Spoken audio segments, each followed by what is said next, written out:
are these people? Boeing strike. I'm guessing you haven't heard of this unless you live in the Midwest, because people don't talk about worker strikes. But it's important, and we need to, because there's a couple of them here. There's a worker strike. Boeing, so here's what happened. It's in St. Louis.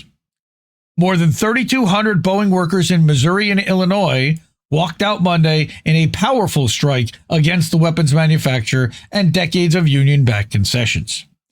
The strike had shut down production at 3 factories in the St. Louis area that build critical components for American imperialism's global war machine, including F-15 warplanes and the next generation F-47 stealth fighter. Workers voted by a 2-1 margin on Sunday, that was last week, to reject Boeing's best and final offer, which was backed by, of course, a union, the IAM Local 37, under mounting pressure from rank-and-file workers who had already rejected a previous IAM-backed deal on July 27th. The union was forced to call the strike, the first strike at the plant since 1996. We're going to get into what they want. And basically, they want to peel back stuff. They want to get rid of the 2-tier wage. They want restoration of company-paid pensions. They have demands. They also said that the 20% raise over 4 years would hardly put a dent in what they've lost due to inflation, and what would in any case affect only a small number of workers because of seniority. So that's World Socialist website. Not a big fan of Jerry White, but he wrote a good one there. But I wanted to call attention to Boeing striking. This was the Golden Monarch article I wanted to share. He wrote about, and we've been talking about getting together for another one-on-one soon to talk about crypto. Ripple Labs. I think I might have mentioned this a couple of weeks ago. They settled a lawsuit with the SEC, a long-time suit. And now their floor is clear to go after agreements and be treated as a commodity that will be dealt with on the commodities exchange. So Ripple still lurks around on top of the recent 401k executive order, which again we covered last week, that's going to allow private hedge funds and 401ks to invest in crypto. But not just 401ks and hedge funds. MasterCard is now embedded with Ripple. So SEC and Ripple filed joint dismissal of appeals. You've got a crypto tracker there. All right. But where's the other thing? Ripple's role in all this madness. All right. The SEC is basically dead. Ripple. That's XRP, by the way, is the symbol for Ripple. When eventual news breaks out about this which... isn't just what... Go ahead.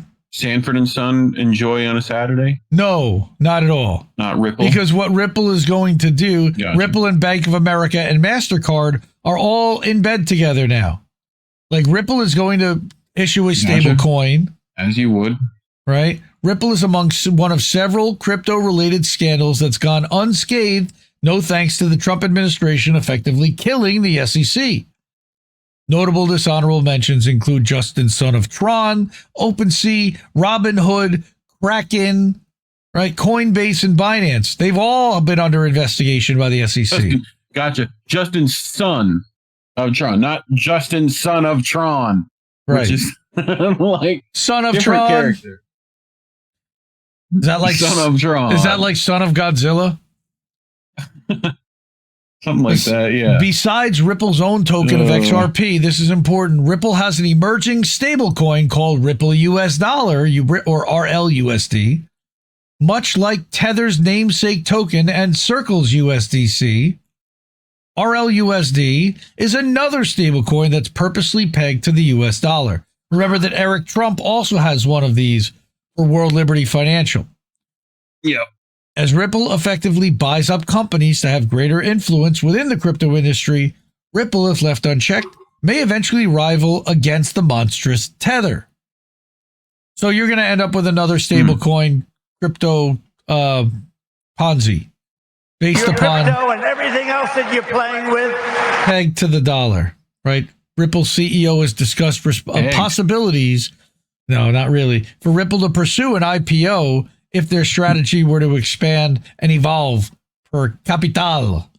Yeah, that'll happen. They'll go public like Circle did. And then Tether will go public, and Howard Lutnick will be worth $5 billion. Or however much he's going to be worth. Capitalism. Yeah, it's real bad. Read this article. This is a good one. Then, this is a long article that I wanted to bring a lot more of, but I'm just going to show a couple of things that are important. Really funny. It's about the Enshittification of Substack, which hurts me personally a lot. I've invested a lot of time in making that platform work for me. Go ahead. Coming to a Substack newsletter near you. Thank you.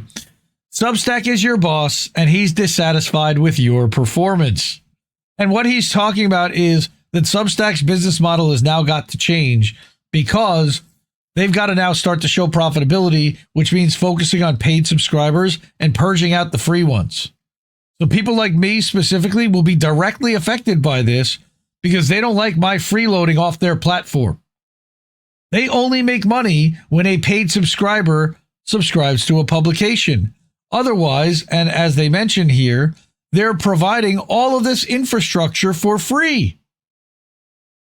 Right? Yep. That's what happened with Reddit eventually. They just kowtowed to advertisers because they needed money. Right. They were in the red since the beginning. Right. Enshittification is the term coined by essayist Cory Doctorow to describe the seemingly inevitable process through which internet social platforms thrive, decay, and then die, basically because there's no way for this type of thing to exist long term. It's temporary. It has a life cycle, one that is frustratingly brief. In Doctorow's cycle, quote, first they're good to their users, then they abuse their users to make things better for their business customers, which is where we are now. Then finally, they abuse those business customers to claw back all the value for themselves, and then they die. On Substack, if you, like most writers, are someone who produces anything higher than 0 free content, then your huge list of free subscribers is great for both you and your subscribers. You get an audience for your work, and they get to read it. But this arrangement is terrible for Substack. They maintain and pay for the staffing, the cloud storage, the email infrastructure that facilitates an exponentially growing number of users, most of whom don't pay or earn anything through the platform and are therefore, from a business point of view, freeloading. To mitigate this and pivot toward profitability, Substack desperately needs to stem the flow of free subscribers and low-activity subscribers and limit, to the point they can get away with it, the gratis usage of their platform, focusing their attention instead on the high rollers and top bestsellers, like Barry Weiss in the Free Press, like Anna Kasparian, like Don Lemon, like Jim Acosta, like. Coming to a Substack newsletter near you. Joyanne Reid. They do this in ways that aren't always visible to the closed Substack ecosystem. For example, did you know that Substack will unilaterally and without notice terminate free publications that they deem to be low engagement? Never heard of that. If you didn't know this, then you're probably not on the Substack subreddit, which is easy to fly under the radar when you forget that other social platforms exist. Between people trying to slip self-promotion past the mods in defiance of the sub's rules and the futile begging for the secret to growth, you see a lot of stories of users who've had their publication or entire account locked for reasons they can't get straight answers about from a customer support team whose supportiveness is sharply graded on how valuable a customer you are. This really pisses me off, and I've been flipping out and raising the alarm about this. Substack support, which was barely ever a thing to begin with, has really gone downhill, especially since they delegated it almost entirely to a chatbot that's barely more sophisticated than Clippy. Accurate. Search for support-related keywords, and you'll find legions of people braying in frustration that they can't get help with anything, and it's very common for accounts to be terminated without explanation or possibility of appeal. Not for breaking any apparent rules, but seemingly for being just kind of unpopular. Wow. That's Mark Andreessen. He's a lizard person. Turtle? right? Famously, they won't suspend you for using the platform to spread open Nazism. And they also won't take action on plagiarism, which is also a serious problem going on Substack. Their number one Substacker, Heather, whatever her name is, she plagiarized a straight up article and they're not doing anything about it. Right? The situation will get worse as time goes on, and the people who believe in Substack as an idea will continue to try and find ways to justify everything. Right? Sarah Fay, she runs a Substack called Substack Writers at Work. Right? She's admitting that she's had a 90% drop in subscribers. She's the writing coach, right? To that end, in her post, she tries to cushion her clients' concerns by characterizing free subscriber growth as a harmful distraction from the work, a counterproductive dopamine that's bad for your mental health. Now, I wanted to mention that above because they do say that they are throttling. Here. Faye's post detailing her interaction with Substack is paywalled. All right. But it's important to say that they are basically throttling free subs. The goal is that they're changing their focus away from helping people grow their subscriber lists and more toward improving the ratio of paid subscriptions. So thank you very much to Eric who subscribed tonight at INN Newsletter. All right. It really pisses me off. Our fates are now in the hands once again of the almighty algorithm. As readers, we are trusting it not to show us anything we would love enough to pay for it. It's just fucking pissed. It really pisses me off, which is why we're working on setting up shop elsewhere. And because you might think about going to get a job, US-based companies announce record number of impending layoffs. And the number one reason given, Doge actions. So they're literally using the Elon Musk bullshit to justify getting rid of workers, even though profits are at record highs. This is another good Truthout article. I would recommend reading this one. All right. Then we also have Robert Inlakesh, another Indie Media Award honoree. Google just disabled my account right after YouTube was deleted right after my YouTube was deleted without reason. Now here's what's weird. On my YouTube, I had no strikes. My new account was removed simply because of my name. I hadn't even made a video. I believe it's a concerted campaign to censor my journalism about Gaza. And I can only imagine what a skeptic says because he's a fool. The highlighted video violates YouTube standards. That you say that you're a journalist is what he's a douchebag, a skeptic. Next. Anti-war. Report, U.S. deploys, and this is another thing Dave DeCamp said, who else is talking about, like, troops in the South? In the global South? In like, South America? The U.S. deploys Somalia, air and naval forces, not even Somalia, to southern Caribbean to address, quote, threats from cartels. Basically, he's sending the CIA in to destabilize Maduro. So read this article out of Dave DeCamp at antiwar.com. Then we also have this one, and somebody, I'm sure we might cover this next week in the Fuck Israel segment. There was a pedo working for Bibi Netanyahu who was in Las Vegas and caught up in a sting operation. He got arrested, jailed, but somehow he got out on bail and then hopped on a flight, flew back to Israel where he will face no prosecution. A top Israeli intelligence official. Go ahead. Heard some pray tell he might be part of Grok too. What a shock. What a shock. He's part of Grok. Yeah. A top Israeli intelligence official, according to the Jerusalem Post, who's close personal friends with Netanyahu, was just arrested in a sting operation targeting pedophile rapists in Las Vegas. And of course, the Israeli embassy told the FBI to release him, and they immediately complied. Because they work for who again? Zero Western media is covering this. Yep. At least corporate media. We are. And finally, we'll get to the GoFundMes. Anthony Malecki's sister-in-law, Natalia, still could use help with her GoFundMe. We talked about this last week in detail with the Descent in Bloom article about what's happening in Ohio. All right, good evening to Big Tom as well over on Rumble. Working mother taken by ICE, please help. So again, her story goes that she was illegally detained for a registration thing, which was not expired.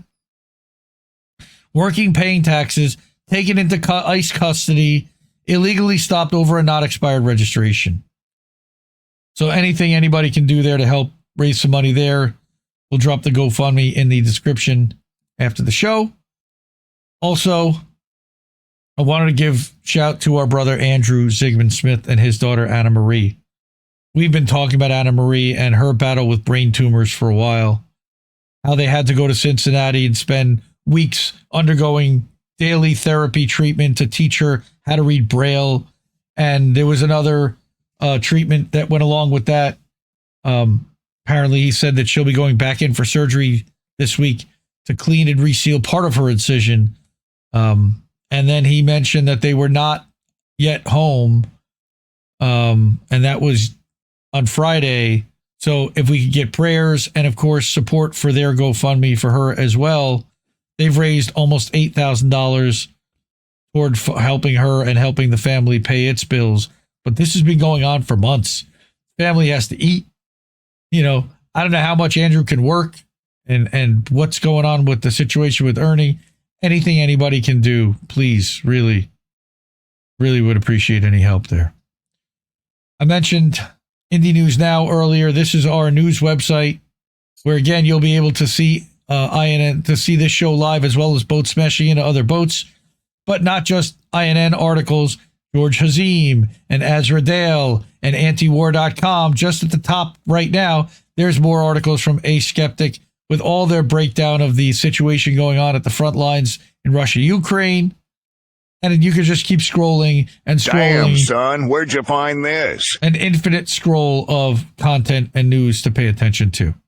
So that's Indie News Now. And if you want to pick up some merch, the way to do that is at indienewsshop.itemorder.com. And there are less expensive shirts here through Big Frog. I'm going to put that in the chat. But these are... Buy my merch right quick. That helps. But yeah, I actually reached out. There was somebody who did not get their stickers through the Spring store. So I reached out to Ryan, and we're working on getting her a set of stickers. That's Lisa over on Substack. Again, thank you so much for supporting independent media. Man, all she wanted to do was go order a couple stickers, and it's been like 2 months. She never got them. Spring says they did deliver them, but they really didn't, I guess. I don't know. Anyway, I'm spent, everyone. It's after midnight. Oh, it's not too bad after midnight, but that's good. Before we head out, real quickly, thank you, everyone. These are our INN supporters, Wall of Fame. These are the people that have already... Thank you very much. Yep. Cash App, $ Indie News Network, co-v.com/Indie News Network. You can go to paypal.me/Indie News Network. You go to that website I just showed you, indienewsnow.com, or at the Substacks at INNnewsletter.com, where we will be live for boats smashing into other boats in a few minutes, or at IndieMediaToday.com, where we have been live for the past 2+ hours doing this show. I love you all. Take care of each other. Support independent media because we really need it more than ever. And I'll see you soon. Love you all. Have a good night, everyone. We are party. Mwah. Ciao, baby. No! We just fucking lost the stream! I guess this isn't such an awful place. Is that what you want?